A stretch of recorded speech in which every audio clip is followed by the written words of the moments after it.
Hello guys, magandang umaga po sa inyong lahat. Welcome na naman dito sa ating channel. Time check ay alas 2 po ng madaling araw. Ayaw muna ay magkakape bago po muna tayo mag-ising, para yung ating siguro naman ay mainitan ng ating tiyan.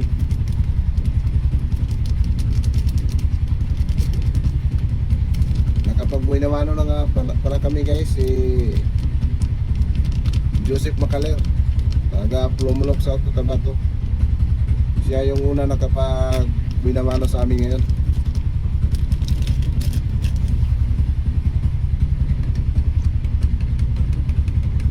Kahapon po, yung aming nahuli kahapon ay 4 na piraso lang.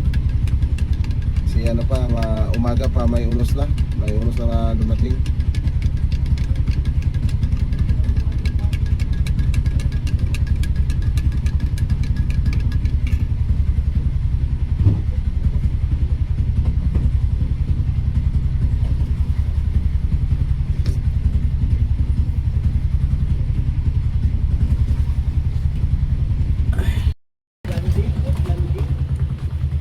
May nag-arriba na mga kadidyor.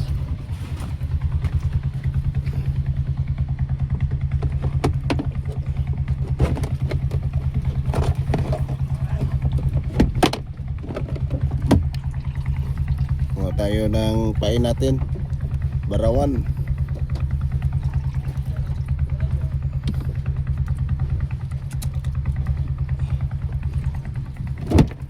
Yan, may pain na tayo guys. Ito yung pain natin, matambaka at saka barawan.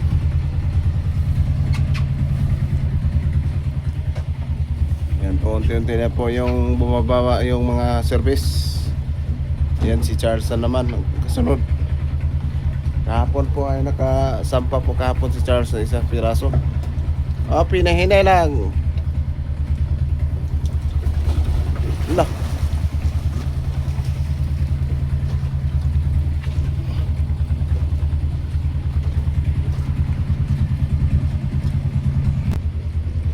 alright mga ka-adventure, may panibagong kain na naman si Joseph Macaler. Yan po ay pangalawa na po niyang pakain po sa ngayon. Kanina po ay siya po ang nakapag-uwi naman. Yan po ay nasundan naman agad. Marami na po ito siyang nahuli mga ka-adventure, na mahigit na sa 10 piraso na. Ikadalawa na yan, kanyang birada. Karihan na tayo mga ka-adventure. Yan na siya.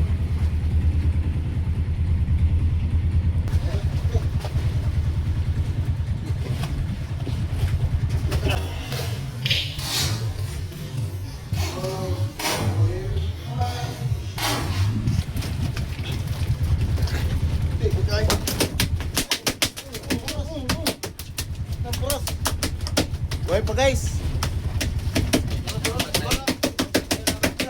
Ha? Barawan. Barawan na kuwaron. Kulba din na kuwaron.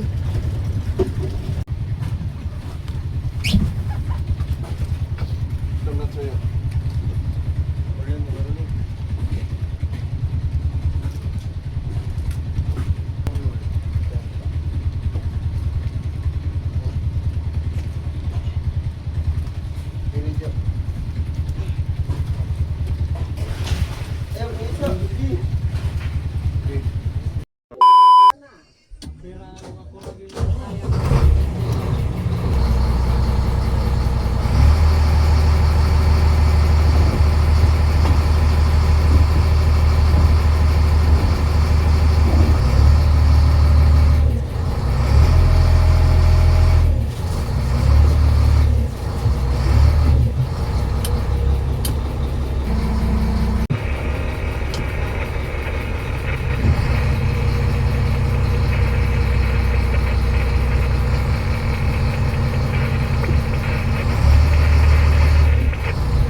A few moments later.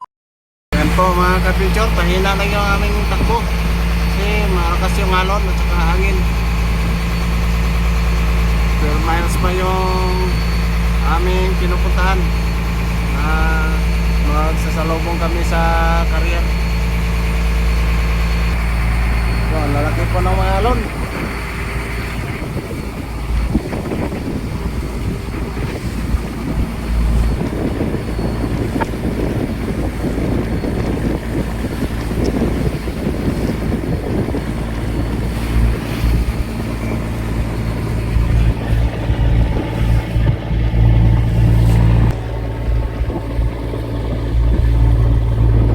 May bantay payaw na madaanan po namin.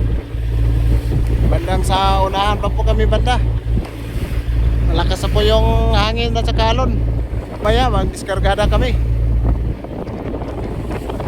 Mahirapan kami mamaya sa pagdiskargada ng aming mga isda. Kami po ay magpapadala po ng aming mga isda.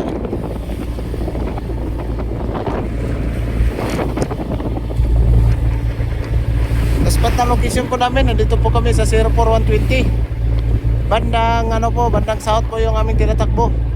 Kasi may sasalubungin po kami na Carrier. Sila po ay pauwi po ng Jinsan. At kami naman po ay magpapadala po ng mga isda po namin. Ang aming pong mga tuna dito mga ka-adventure ay 40 piraso. At nakapagpadala na po kami ng mahigit na sa 60 piraso yung aming napadala. Parang mahirapan kami mamaya dito. Sana ay kumalma lang itong hangin at saka alon para hindi kami mahirapan mamaya.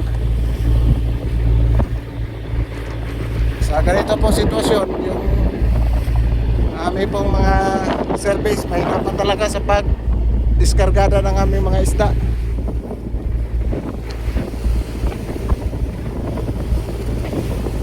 Sa sa camera po hindi masyadong malaki yung alon tingnan, pero sa actual po namin dito ay malaki na po. Malakas yung hangin at ang lalaki po ng mga alon. Kaya yung aming takbo ay mahina lang, nasa 40 kph lang po yung aming speed.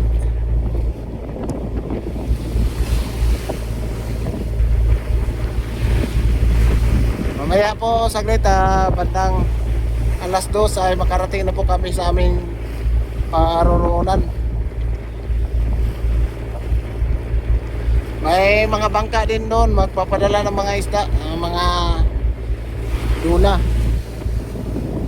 Yung mga taga-Bayanihan Kalumpang, sila si Kaptigang, Isilda.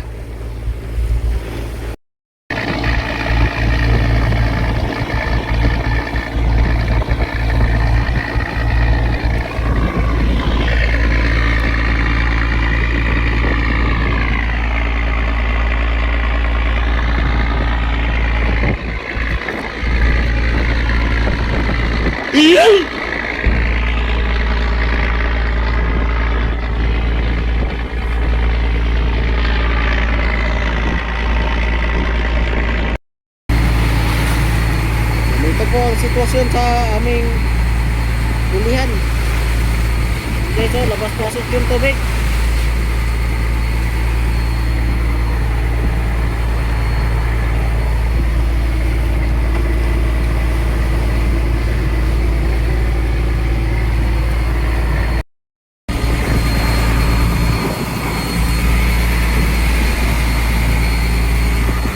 Gawa sa tubig guys, oh. Basta magbalod-balod. Inalay ko dito sa tubig, oh. Gawa sulod ng tubig.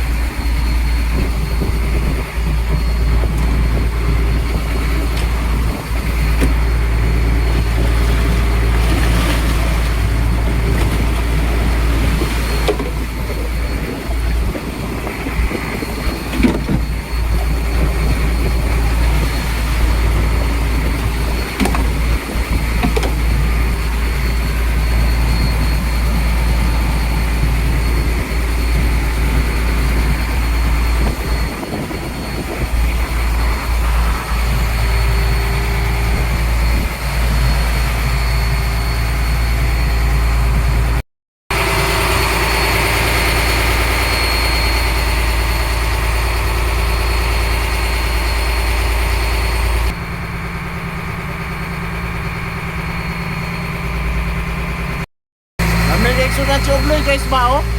Ha, sudan ni Ubloy of the Chief guys oh? Oh? Loh. Wow. Sudan ni Ubloy. Ate mo Ubloy, nakata Ubloy.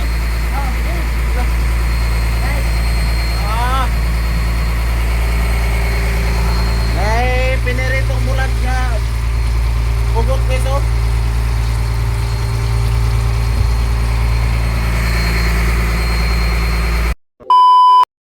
Daga na inuuroy yung inatinatan. Yan po mga kadventure, dumating na po kami dito sa panibagong spot.